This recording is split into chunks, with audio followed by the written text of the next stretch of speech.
I've done the Strata challenge 2 times before this, and the challenge is a painting a day for the month of January or September. And it's a painting a day from life. So it just really gets you working and painting from observation and kind of gets you in that habit of just looking at things visually from life and translating them and painting them. Because when you work from photos, it compresses a lot of the things for you and it's not 3-dimensional space. So it really forces you to observe and work on your observational skills when you're painting from life every day. And I think that had led to a lot of my growth as an artist, participating those past challenges. So I thought I'd do it again this year to start the new year, since I had kind of been in a little bit of a slump for a few months, not super happy with my work, not enjoying painting as much as I'd like to. And that's not an amazing place to be in. So I thought I'd challenge myself to do this with a couple other artist friends of mine. And it's really, really been helping, just painting every day, kind of getting back into that, just really enjoying the process, having a lot of fun, experimenting, and it just gets more natural as you go. So I've been doing a bunch of different paintings, a bunch of rose paintings, and I thought I'd give a candle painting a try because I had seen Daniel Keyes and Anna Rose and a couple other artists do some paintings of candles or flames or different things. So they kind of inspired me to give it a shot. So I found a couple candles laying around, and I had this nice candlestick that I've had for a while but never used. And I just put together this really fun rose and candle painting, and it just was such a fun painting that I've done a couple more ever since, because it's so much fun to paint candles and the flame. There's something about it just so luminous, especially in oil paint. You can get some really fun effects. So I've just been having a lot of fun with that. And if anybody has questions about my setup, for this current painting, I have a secondary light source, which is also lighting my canvas right here for the video and for me. And it's a cooler light source. So some of these roses and candles have a little bit of a secondary light source on them, aside from that, the flame light source. So it can be a little tricky since I'm having to deal with warm light and cool light from 2 different areas.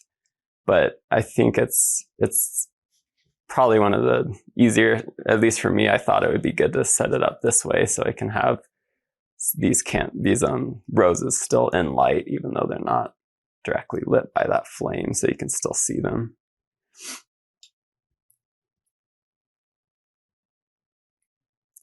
So if anybody has questions, just feel free to unmute, and I'll get right to them.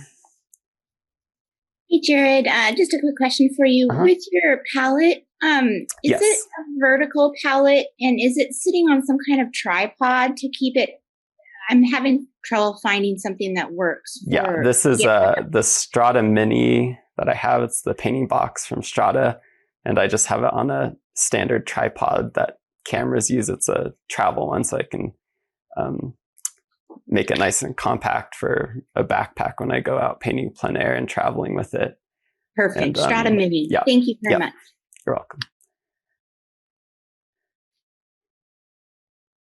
And these candles they can be really tricky to paint, but they're so much fun because I've found that if I really work on kind of that glow around it, getting that warmth and that soft transition around it, and then I come in with a really bright brush stroke of almost pure white. If I maybe bring it down a little bit with like a cad lemon so it's not too cool looking, then that really gives it that nice, vibrant, bright value that you see in the candle.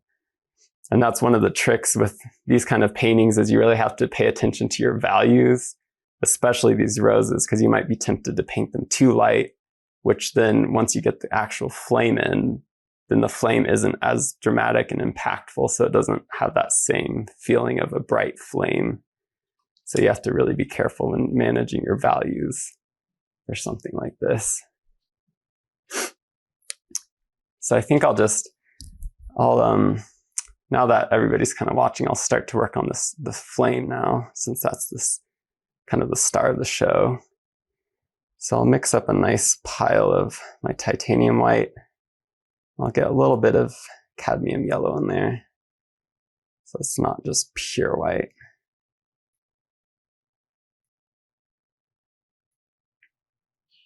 Jared, when you're mixing this, the flames, is the value is so high, like really bright. Yeah. But then we don't want to do pure white. So that is where it gets tricky, is how much of a warm or cool tint you add into it. Yeah, I try and add just enough so it pushes it into the warm family, because titanium white on it by itself is really leans towards the cool family, kind of bluish. It kind of can kill warmer colors if you're not careful. So that's why some artists use alternative whites like lead white. But if you're careful with managing your color temperatures, you can kind of get around that, and you don't have to worry too much about it. So now I kind of just mixed up a nice pile of my white with a little cad in it. And I can just load my brush up with a nice amount of it. And I can really just find that flame right there and just put that in. And you can see how that just that one brush stroke really brings it all to life. It's really amazing. It never gets old. It's so much fun to just kind of keep everything darker in value. And once you just put that in, it really comes to life. And one thing go ahead.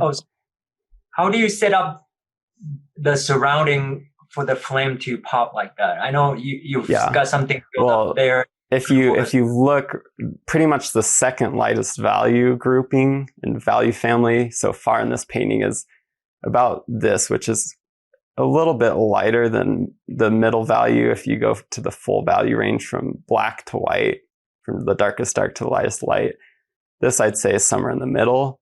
But since I'm making this pretty much my kind of keeping everything in there, in that range, all the lights of these roses, then that way when I actually get the brightest bright in, it really just sings because it's in its own category of lightness compared to the rest of the painting.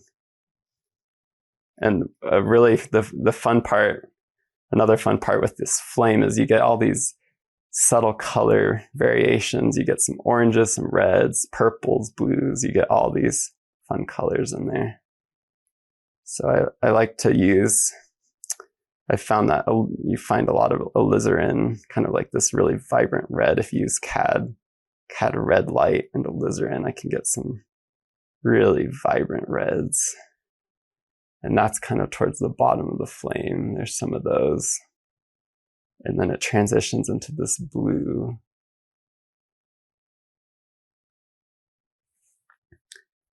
And then towards the top and the sides, there's more like a cad orange, maybe a cad yellow mixture. So you can almost go with pure cadmium when you're mixing these. And I can kind of just kind of tap it around and kind of work it into the surrounding area.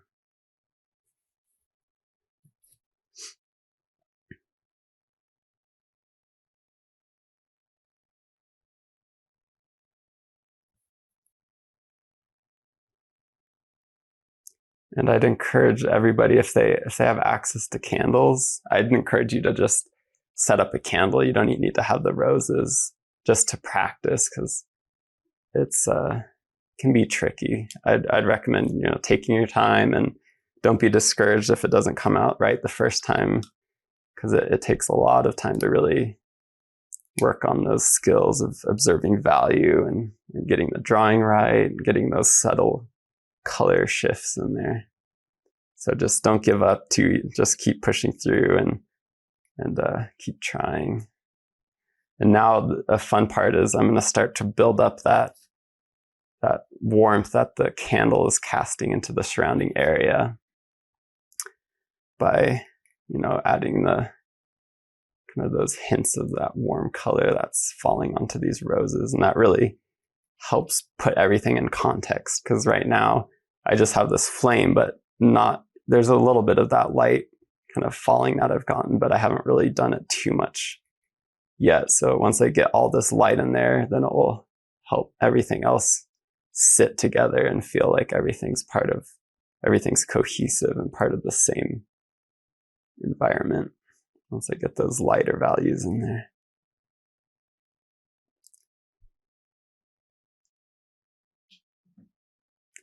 There's some beautiful purples and reds and kind of vibrant pinks in here.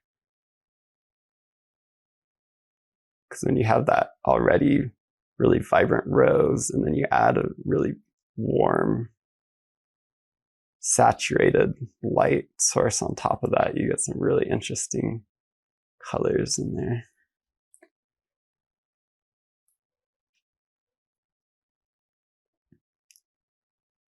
And then these roses are almost side lit because they're not going to be catching that warm flame since they're in front of that candle. So I will add some of those little notes of light that come across.